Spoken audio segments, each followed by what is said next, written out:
So hello friends, welcome to Gaurav economic classes. और आज हम लोग पढ़ेंगे इकोनॉमिक रिफॉर्म जो 1991 में लिए गए थे। इनको हम लोग न्यू इकोनॉमिक पॉलिसी भी बोलते हैं। 1991 में जो इकोनॉमिक रिफॉर्म लिए गए थे, क्यों लिए गए थे, ये भी हम लोग पढ़ेंगे।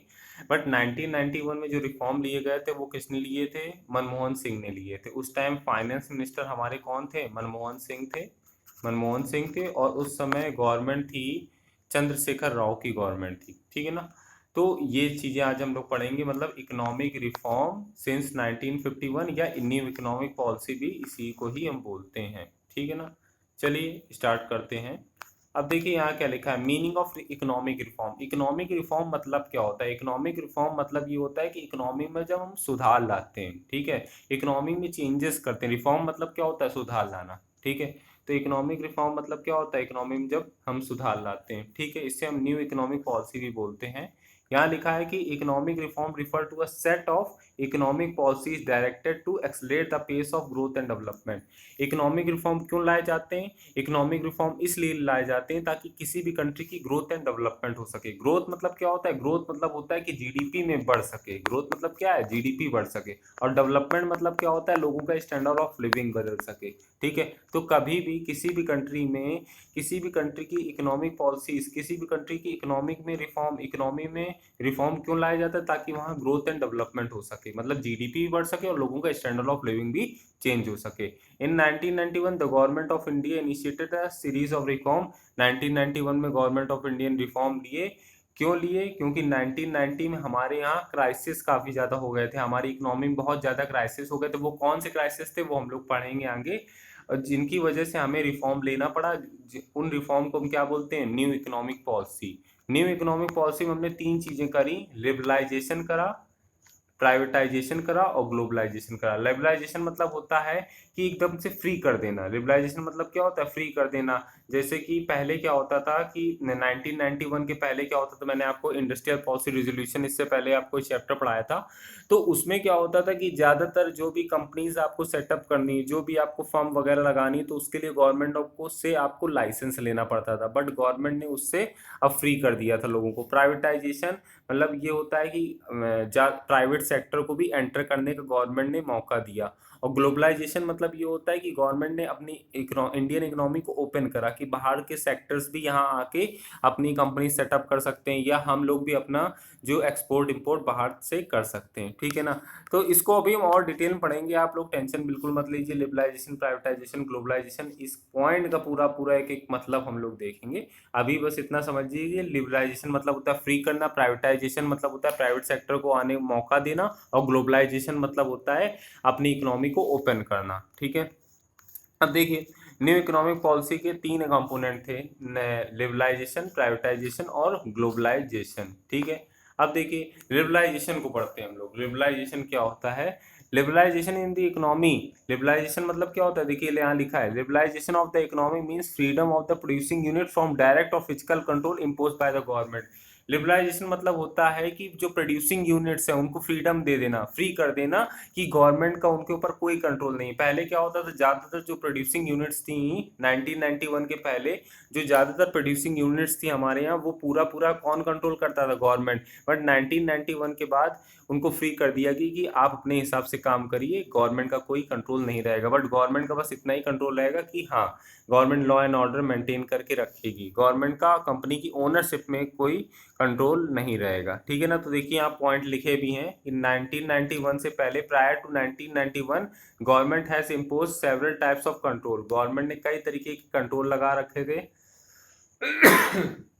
On private enterprises. Private enterprises में कई सारे कंट्रोल लगा रखे थे। मतलब कि बोलने का मतलब था कि गवर्नमेंट ही पूरा पूरा हर चीज ओनरशिप मैनेज करती थी, प्राइवेट सेक्टर को बिल्कुल मौका नहीं देती थी 1991 के पहले।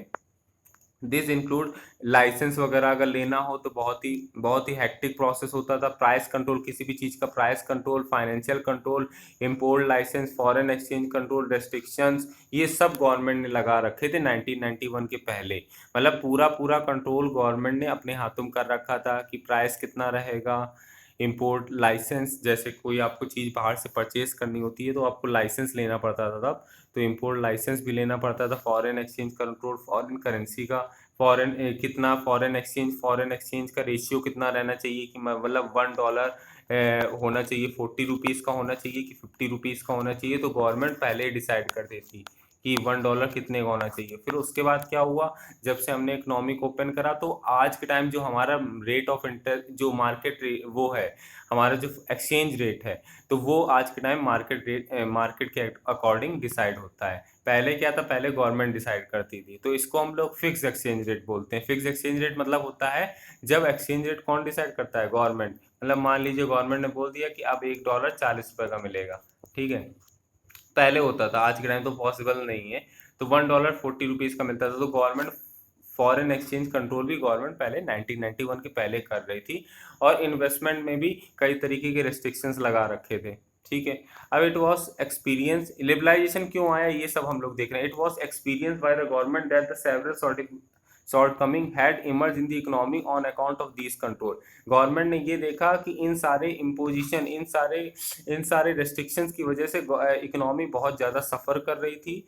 और जिसकी वजह से क्या हो रहा था, जिसकी वजह से करप्शन होने लगा था। भाई जी, गवर्नमेंट ने इतना ज़्यादा कंट्रोल कर रखा था, जिस वजह से इतना ज़्यादा करप्शन होने लगा था, अनड्यू डिलेस होने लगे थे, काम जल्दी नहीं हो पाता था, इनएफिशिएंसी बहुत ज़्यादा बढ़ रही थी। और जिसकी वजह से क्या हुआ, जीडीपी हमारी गिरने लगी। क्योंकि भाई जब करप्शन होगा, डिलेज होंगे, तो गुड्स बन नहीं पाएंगे। जब गुड्स नहीं बन पाएंगे तो जीडीपी क्या होगी, जीडीपी में हमारी गिरेगी। और high cost of economic system लगेगा।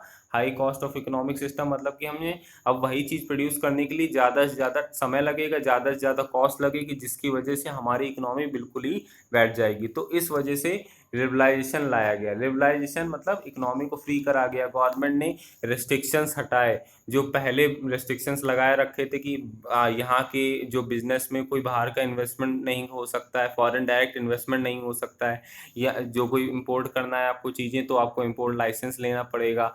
अब गवर्नमेंट प्राइस कंट्रोल करती थी चीज़ों का। गवर्नमेंट जो कोई भी कंपनी सेटअप करना चाहता है यहाँ, तो उसको लाइसेंस लेने की ज़रूरत पड़ती थी। तो इस वजह से गवर्नमेंट ने फिर क्या करा, 1991 में लिबरलाइजेशन करा, मतलब फ्रीडम दी। तो फ्रीडम देने के बाद देखिए क्या हुआ कि in the view of this fact liberalisation of the economy was considered as the key component. New economic policy का की कंपोनेंट क्या है, लिबरलाइजेशन। लिबरलाइजेशन में क्या हुआ कि अब गवर्नमेंट ने कंट्रोल तो अपना हटा दिया। अब ज़्यादातर ग्रेटर रिलायंस किसके ऊपर हो गया, जो ज़्यादातर किसके ऊपर जोर पड़ा, सप्लाई एंड डिमांड फोर्सेस के। मतलब गवर्नमेंट ने अब अपना कंट्रोल हटा लिया। अब बोला कि कोई भी इंडस्ट्री कैसे सेटअप होगी, कोई भी किसी भी चीज़ का प्राइस कैसे डिसाइड होगा, वो उसकी डिमांड और सप्लाई फोर्सेस में डिपेंड करेगा, ठीक है ना। तो गवर्नमेंट पहले क्या था, किसी भी चीज़ का प्रोडक्ट गवर्नमेंट, किसी भी चीज़ का प्राइस गवर्नमेंट डिसाइड करती थी। बट अब क्या हुआ, अब किसी भी चीज़ का प्राइस उसकी डिमांड और सप्लाई फोर्सेस डिसाइड करेंगे, ठीक है। तो गवर्नमेंट ने ये बोला, ठीक है। और rather than check and control. अब देखिए जैसे कि डेवलपिंग कंट्रीज़ हैं, कोरिया, थाईलैंड, सिंगापुर हैं, ये सब लिबरलाइजेशन मतलब सिस्टम चलाते हैं। लिबरलाइजेशन, इन्होंने अपनी इकोनॉमी को फ्री कर रखा है, इन्होंने रेस्ट्रिक्शंस नहीं लगाए। तो अगर रेस्ट्रिक्शंस नहीं लगाएंगे तो मार्केट अपने हिसाब से काम करेगी, मार्केट अपने हिसाब से काम करेगी।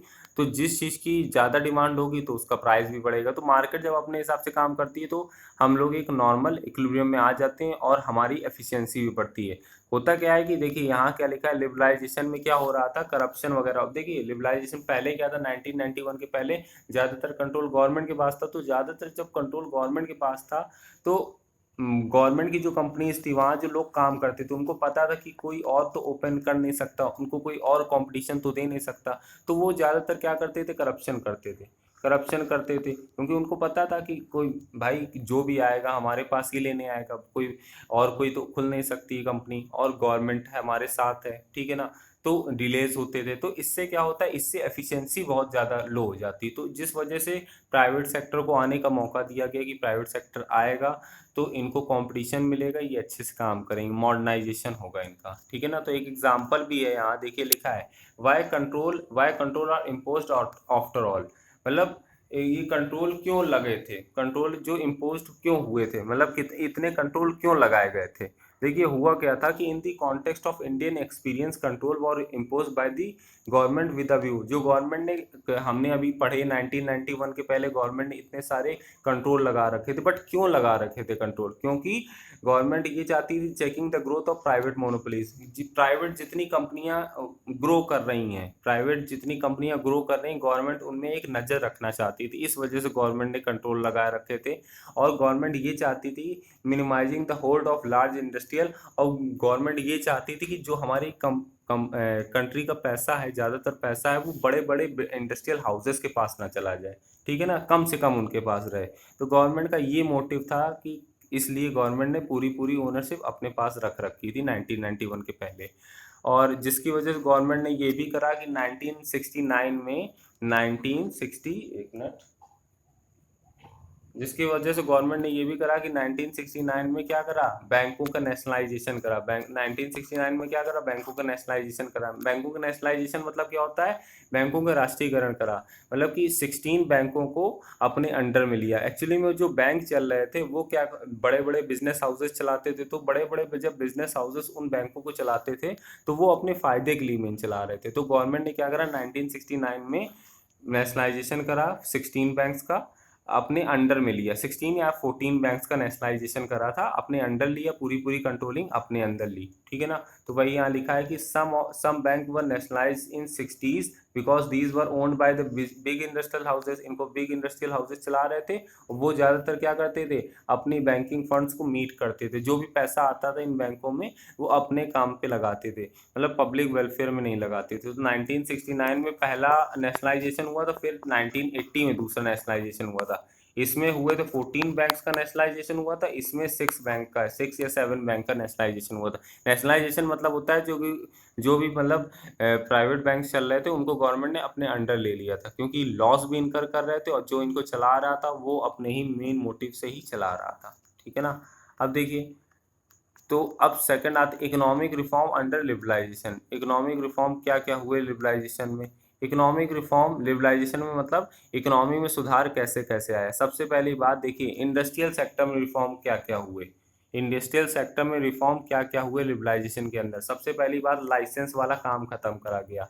अब मैंने आपको बताया ना 1991 के पहले लाइसेंस सिस्टम हमारे यहाँ चलता था, तो गवर्नमेंट ने अब लाइसेंस एबोलिशन कर दिया, एबोलिश कर दिया licence. In July 1991 a new industrial policy announce. 1991 में एक नई इंडस्ट्रियल पॉलिसी आई जिसमें बोला गया कि 5 इंडस्ट्रीज के अलावा आपको कोई भी इंडस्ट्री खोलने के लिए लाइसेंस जरूरी नहीं है, ठीक है। इन 5 इंडस्ट्रीज को खोलने के लिए लाइसेंस जरूरी है और बाकी किसी में भी लाइसेंस की जरूरत नहीं। पहले क्या था, पहले हर हर इंडस्ट्री खोलने के लिए लाइसेंस चाहिए था, बट अब क्या है, अब इन 5 इंडस्ट्रीज को छोड़ के बाकी सब किसी में लाइसेंस की जरूरत नहीं है। तो कौन कौन सी ऐसी इंडस्ट्रीज थी, जैसे आप लिकर की खोल रहे हैं, सिगरेट की खोल रहे हैं, डिफेंस इक्विपमेंट की खोल रहे हैं, इंडस्ट्रियल एक्सप्लोसिव की खोल रहे हैं और केमिकल की इंडस्ट्रीज खोल रहे हैं, तो गवर्नमेंट से आपको लाइसेंस लेना पड़ेगा, ये कहने का मतलब था।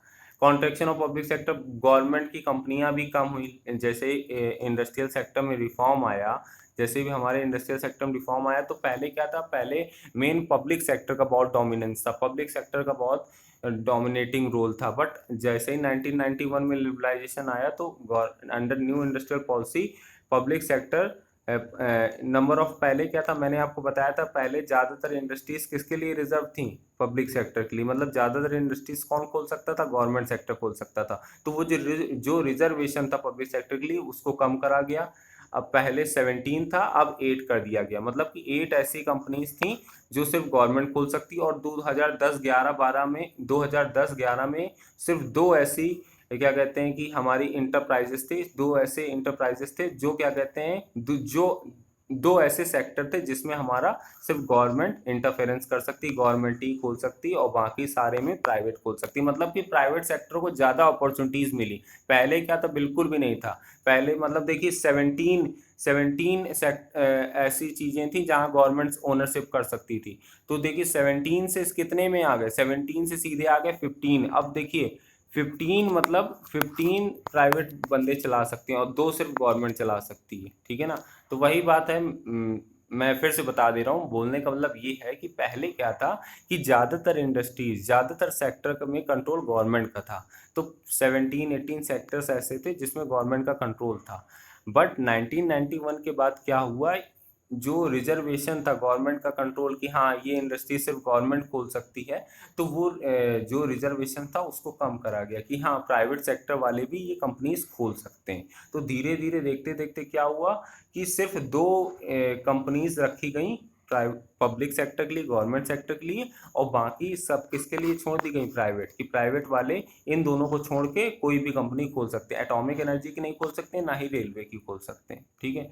अब dereservation of production areas, many production areas, पहले क्या था, ज़्यादातर production areas small scale industries के लिए थे, मतलब गवर्नमेंट ने ज़्यादातर प्रोडक्शन किसके हवाले कर रखा था, small scale industries. Small scale industries कौन सी होती हैं, जो जिनका टर्नओवर काफ़ी कम होता है, जो लेबर इंटेंसिव, जो लेबर के थ्रू काम करते हैं। तो force of the market were allowed to determine allocation of resources. अब गवर्नमेंट ने क्या कर दिया, पहले गवर्नमेंट डायरेक्ट इंटरफेरेंस करती थी कि इस स्मॉल स्केल इंडस्ट्रीज में ये प्रोडक्शन होगा, ये नहीं होगा। अब क्या है, अब मार्केट की डिमांड और सप्लाई डिसाइड करेंगी कि उनको प्रोडक्शन किनके थ्रू करना है, स्मॉल स्केल इंडस्ट्रीज के थ्रू करना है कि कैपिटल इंटेंसिव जो मॉडर्न इंडस्ट्रीज है उनके थ्रू करना है, ठीक है ना। ये चीज़ बता रहा है, मतलब कि बोलने का मतलब स्मॉल स्केल इंडस्ट्रीज में जो एक कोटा था कि हाँ ये गवर्नमेंट ने डिसाइड कर रखा था कि ये सारे प्रोडक्शन स्मॉल स्केल इंडस्ट्री वाले कर सकते हैं, तो वो कोटा खत्म कर दिया गया था। अब मॉडर्न इंडस्ट्रीज वाले भी प्रोडक्शन कर सकते हैं। Expansion on production activity, expansion on production capacity. तो earlier production capacity was linked with licence. पहले क्या था, अगर आपको प्रोडक्शन करना है तो आपको लाइसेंस लेना पड़ता था, प्रोडक्शन अगर आपको बढ़ाना भी है तो लाइसेंस लेना पड़ता था। अब लाइसेंस लेने की जरूरत नहीं थी, constant licence from capacity limitation. अब what to produce, how to produce and for whom to produce depend on the market condition. अब क्या है, अब आपको लाइसेंस नहीं लेना है, अब आपको ये जानना है कि क्या प्रोड्यूस करना है, क्या नहीं प्रोड्यूस करना, और ये सब आपको कैसे पता चलेगा, मार्केट कंडीशन। तो बोलने का मतलब है अब लाइसेंस एक आपकी लिमिटेशन का काम नहीं कर रहा था, अब आपको लाइसेंस एक हर्डल नहीं पैदा कर रहा था, क्योंकि पहले क्या था, पहले आपको लाइसेंस लेना पड़ रहा था जिसकी वजह से आपको कांस्टेंट हो जाता था, लिमिट कर देता था, ये आपका प्रोडक्शन प्रोसेस लिमिट कर देता था। बट अब लाइसेंस की जरूरत नहीं पड़ रही थी। ये सब 1991 के बाद हुआ है, ठीक है ना। Freedom of import capital goods, पहले क्या था, गवर्नमेंट ने इंपोर्ट कैपिटल गुड्स, बाहर से जो महंगे कैपिटल गुड्स कौन से होते हैं, जो काफ़ी समय तक चलते हैं, प्रोड्यूसर उनको यूज़ करता है और जिनकी वैल्यू काफ़ी ज़्यादा होती है। तो गवर्नमेंट ने पहले 1991 के पहले रेस्ट्रिक्शंस लगा रखे थे कि बाहर से कोई कैपिटल गुड्स नहीं खरीदेगा। बट 1991 के बाद गवर्नमेंट ने इंपोर्ट करने के लिए अलाउ कर दिया कैपिटल गुड्स का।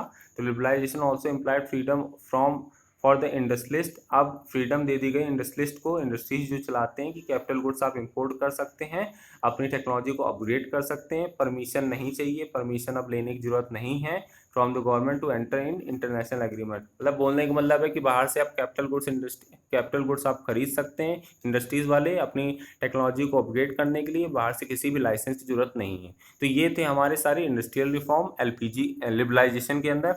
अब हम लोग पढ़ेंगे फाइनेंशियल सेक्टर रिफॉर्म। तो मतलब ये सारे क्या सुधार लिए गए, 1991 के पहले ये सब होता था, अब ये सब सुधार लिए गए। तो ये चीज़ें आपको याद रखनी होगी, ठीक है ना। तो इसके बाद का next lecture, thank you very much, keep watching Gaurav economic classes.